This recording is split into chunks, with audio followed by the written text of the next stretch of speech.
السلام علیکم ورحمۃ اللہ وبرکاتہ۔ بہت ہی پیارے مسلمان بھائیوں، بہنوں، بیٹوں اور بیٹیوں، میں غلام مصطفیٰ اللہ اور اللہ کے رسول کے پیغام کے ساتھ آپ کی خدمت میں حاضر ہوں۔ درس قرآن کے سلسلہ میں آج کا ہمارا سبق سورۃ توبہ آیت نمبر 85 پر مشتمل ہے۔ اعوذ باللہ من الشیطان الرجیم، بسم اللہ الرحمن الرحیم۔ وَلَا تُعْجِبْكَ أَمْوَالُهُمْ وَأَوْلَادُهُمْ إِنَّمَا يُرِيدُ اللَّهُ أَن يُعَذِّبَهُم بِهَا فِي الدُّنْيَا وَتَزْهَقَ أَنفُسُهُمْ وَهُمْ كَافِرُونَ۔ دنیا میں بعض اوقات مشاہدے کی بات ہے کہ دیکھا گیا ہے کہ مشرکین، کافر اور اللہ کو نافرمان جو لوگ ہیں، انہیں دنیاوی مال و متاع سے اللہ تعالیٰ مالا مال کر دیتا ہے، یا وہ مالا مال ہوتے ہیں، اور اسی طرح بعض موقع پر نیک، عبادت گزار اور اللہ کے رسول کی فرما برداری کرنے والے قسم پرسی کی زندگی گزار رہے ہوتے ہیں، اور ایسے ہی حالات میں کچھ کم عقل انسان جو ہیں حسرت کرتے ہیں کہ دیکھو یہ لوگ اللہ اور اللہ کے رسول کے نافرمان ہوتے ہوئے بھی، اس کے ہونے کے باوجود بھی کس قدر پرتعیش زندگی گزار رہے ہیں، اور ہم اللہ کی نعمتوں کو ترس رہے ہیں۔ تو اس ضمن میں اللہ رب العالمین اس آیت میں وضاحت فرماتے ہیں، فرمایا وَلَا تُعْجِبْكَ، اور آپ کو تعجب میں نہ ڈال دے، حیران نہ کر دے، اموالہم و اولادہم، ان کے مال بھی اور ان کی اولادیں بھی، یعنی کثرت مال، کثرت اولاد۔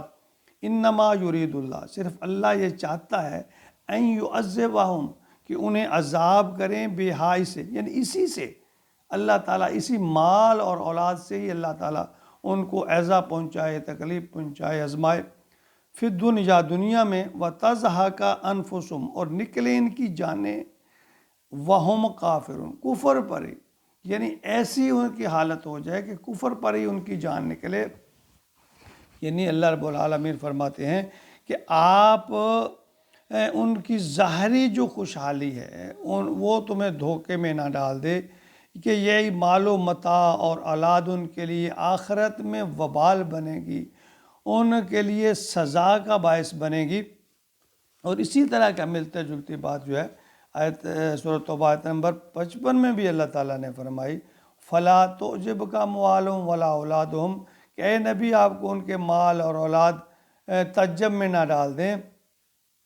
انما یرید اللہ لیعذب، اللہ تو چاہتا ہے کہ انہی کے ذریعے لیعذبہم بہا فی الحیات الدنیا، ان کو یعنی دنیا کی زندگی میں بھی رسوا کرے اور آخرت میں عذاب دے، یعنی اسی مال کے ذریعے، اسی اولاد کے ذریعے، وَتَزْهَقَ أَنفُسُهُمْ وَهُمْ كَافِرُونَ، ان کی جانیں نکلیں اسی کفر پر، یعنی اس کفر پر ہی، اسی حالت پر ہی ان کی جانیں نکل جائیں۔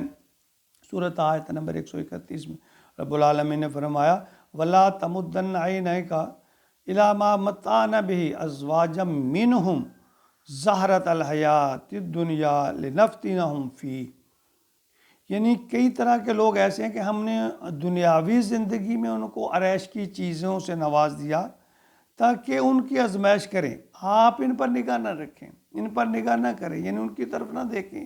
میں نے صرف ان کو جو مال، دولت، اولاد جو دی ہے، صرف ان کی آزمائش کے لیے دی ہے دنیا میں۔ سورۃ ماؤن میں بھی آیت نمبر 55 اور 56 میں اللہ رب العالمین فرما رہے ہیں، اَيَحْسَبُونَ أَنَّمَا نُمِدُّهُم بِهِ، تو کیا لوگ خیال کرتے ہیں کہ انما نمدہم بہ من مال و بنین، کہ ہم دنیا میں ان کو مال اور بیٹوں سے مدد دیتے ہیں، نسارع لہم فی الخیرات، تو اس سے ان کی بھلائی ہے، بل لا یشعرون، ہرگز نہیں، وہ نہیں سمجھتے، وہ نہیں سمجھ رکھتے۔ اللہ فرماتے ہیں کہ وہ یہ سمجھتے ہیں کہ شاید دنیا میں یہ جو مال اور دولت مل گیا ہے یہ بڑی بھلائی، اللہ ان سے بڑا راضی ہے۔ اللہ فرماتے ہیں ایسا ہرگز نہیں ہے، دنیا میں کثرت مال یا دولت یا اولاد یہ آخرت میں کامیابی کی دلیل نہیں ہے۔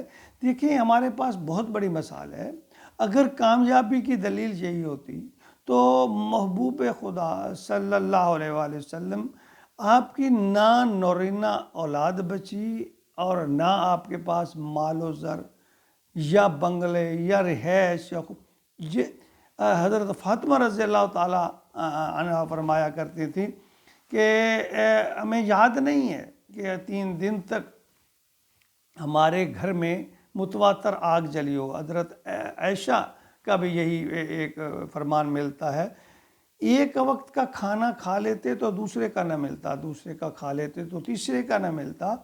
اولاد اللہ نے دی، 3 بیٹے دیے، تینوں اللہ نے واپس لے لیے۔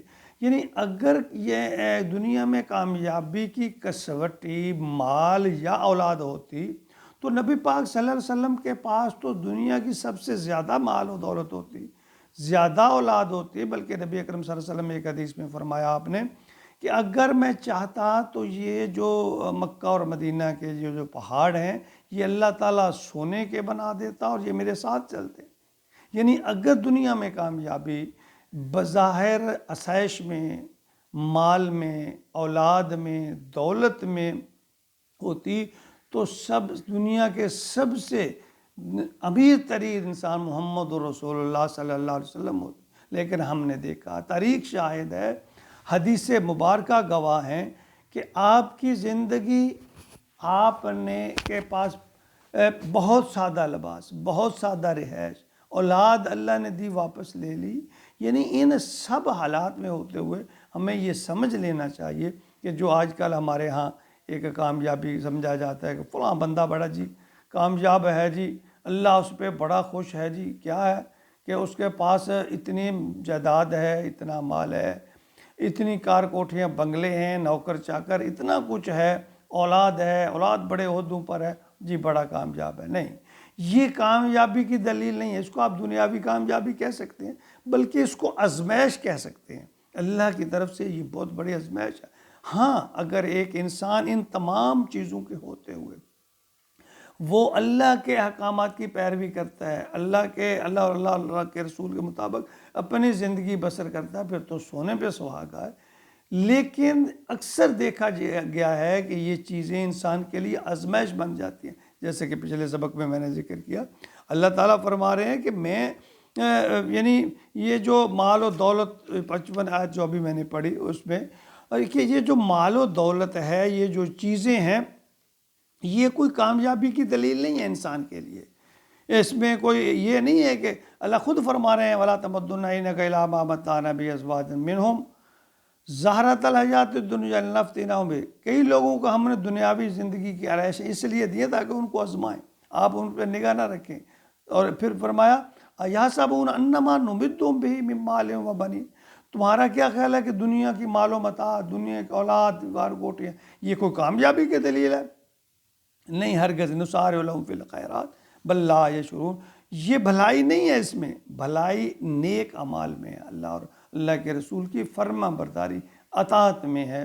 اللہ رب العالمین ہر کسی کو دین بھی عطا فرمائے، دنیا کے بھی میں مخالف نہیں، دنیا بھی اللہ تعالیٰ حق کی، حلال کی عطا فرمائے۔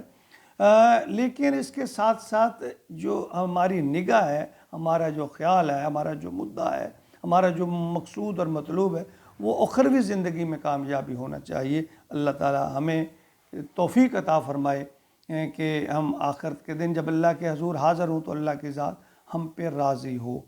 اللہم اجعلنا منہم، اللہم اجعلنا منہم، آمین۔